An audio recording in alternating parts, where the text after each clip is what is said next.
Irregular CEO Dan Lahav joins us now here in San Francisco. It's a pleasure to be here.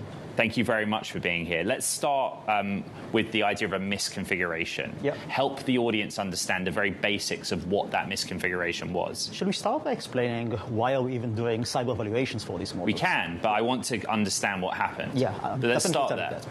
So before models are being released, it's highly important to stress test them.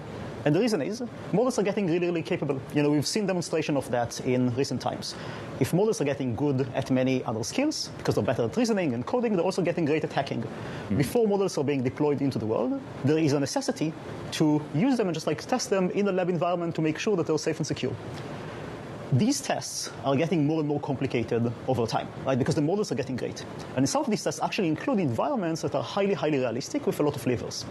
In some of these environments, there was, due to a miscommunication, due to some human errors, just on our side as well, we had an issue where the environment was left with an access to the internet, and that allowed the models to also just access targets outside. May I ask, a human error, is it as simple as it was miscoded by a human? The rules and parameters were not written as they were intended? So these environments have a lot of different levers to play with. And just to explain and give context on what happens here.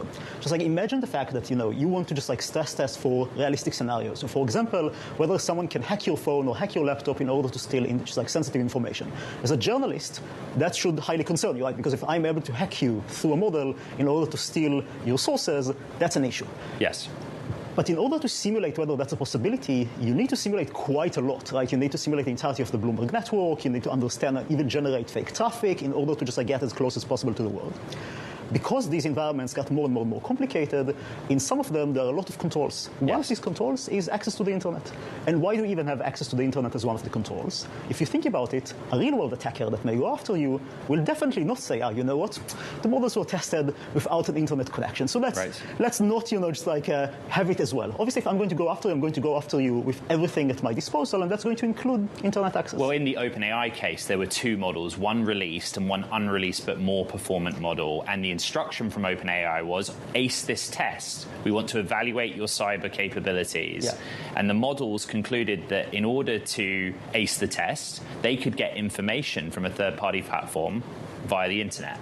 So just to clarify, yes, that case did not involve us in any sense. Okay. That was a separate case. And I think the reason that you're seeing multiple cases that happened recently, whether through us, there were issues with the UK government as well, yes, there were issues of OpenAI and Hugging Face. Some of the Anthropic disclosures, etc., is mostly because the models have passed a threshold of competency that allows them to actually do these elements and, have a real-world effect.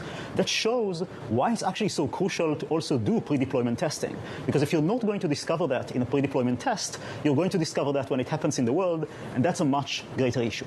That's also why, looking forward, we both included and committed to an effort of just redefine best practices for the industry, because we have to find a solution on how to do this testing in a way that includes that, but also wrote kind of a review on what's happening in AI security more broadly right now in an essay that tension's so interesting. At several points, many people in your industry said this is a watershed moment for AI in the context of how it plays in cybersecurity. Yes. But many also said it's not a scandal.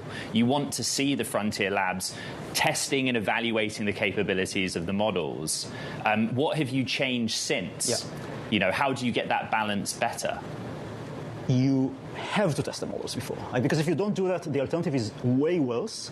You're going to just discover these issues in the world without any controlled environments. The reason that we're finding so many of them is because in a controlled environment, even if mistakes happen, you have the ability to assess a lot of information because you have traces and you're able to get better. The alternative would be discovering something bad happened after deployment, which is much, much worse. Exactly. And that's a huge issue. But may I ask then, if you must test, then what have you done to ensure that testing is safer? What have you changed? So a lot. So I think there's multiple elements here. Just one, we've expanded a lot of the monitoring and manual efforts that are now being put in. Two, we've essentially upgraded a lot of the monitoring systems that were there. I think a point that is really just important to make here is classic cyber monitoring tools only go so far in an AI context. And the reason is a lot of the analysis that you need to do is about analyzing specific transcripts of just models having conversations with themselves, just very high velocity. So there's a lot of upgrades to just how it happens there. Just a third element is also the process of how you're doing some of the testing. So there are many, many elements that we are now working on, and we are going to just like release a new white paper of best practices on how that's going to happen, but a lot of it was already implemented at this point. May I ask, are there other incidents that you're aware of that have happened in this interim period that are not yet public? I appreciate there's a reality to what you can or cannot say, but it's a question of how pervasive this issue is. Yeah. So we've reported to our customer base just like everything that we know, but obviously not going to get into confidential information of the interaction between us. But there are other incidents that you've identified. No, so that's not what I'm saying. I'm just saying that we've reported to our customers everything that is on our side, and just like obviously not going to get into just like details of what we're reporting. But I really do think that we're kind of like, as you've mentioned, are in a watershed moment, and just like that we need to think about what happens next. And in a way, I want to just like make two comments that I think are highly important. Please. Like one, just like the labs deeply care about security. And I think you're seeing that even by the fact that they're going through the trouble of just like doing all of this testing pre-deployment, because they understand how big is this moment. And every time that we came to one of the labs of saying, we should change the protocol here, etc., they were extremely receptive to it. And the second is that we actually are also in a moment in time where, looking over the long term, there is a huge opportunity in what AI can do for the defender side, right? I think we can even be optimistic about, what ultimately happens. There are elements here which is, we can live in a world in a few years where AI is going to review every line of code for security elements. We can live in a world where there's going to be formal verification at scale, your ability to actually make sure mathematically that, that things are getting better. But one of the issues, and that's also something that we published in the essay, is something that we call the end state fallacy, which is, the long-term values are occasionally conflated with short-term problems that we still need to figure out how to fix. So this is where I'd like to end our conversation. The end state fallacy, where is AI security headed, published in the last 24 hours. Yes. The conclusion you draw is that frontier models will roughly double their performance every 6 months. At least for the next 2 years. And their effective autonomous work horizon goes with it. Yeah. The question the audience quite rightly has is, does that mean that you can or cannot contain and prevent the types of incidents that we've reported on in the last 3 weeks? So I'm very optimistic, but the reason that we call it the end state fallacy is because we believe that there is a difference on kind of like the time horizon of just like how you look at the question. And just like to be clear, if I'm going to set myself an objective, something like getting better shape, the end state is incredibly better and optimistic, but if you look at me, the path to getting in shape is going to be painful. And we think that occasionally people are conflating the properties of that end state that can be very valuable with the difficulty of getting there. So over the long time horizon, we can have AIs also verifying, just like sandboxes, verifying that there are no issues. A lot of AIs are going to be useful for extended monitoring that we think should be implemented not just in testing environments, but also in the world. But there are challenges where in the short term, there are going to potentially be issues that we need to figure out as a community how to solve, and we offer just like concrete strategies on what to do there. So I want to go back to what this experience has been like for you and for the company. Yeah. You had two roles. You did the testing, provided testing, and also part of the providing and operation of the sandboxed environment.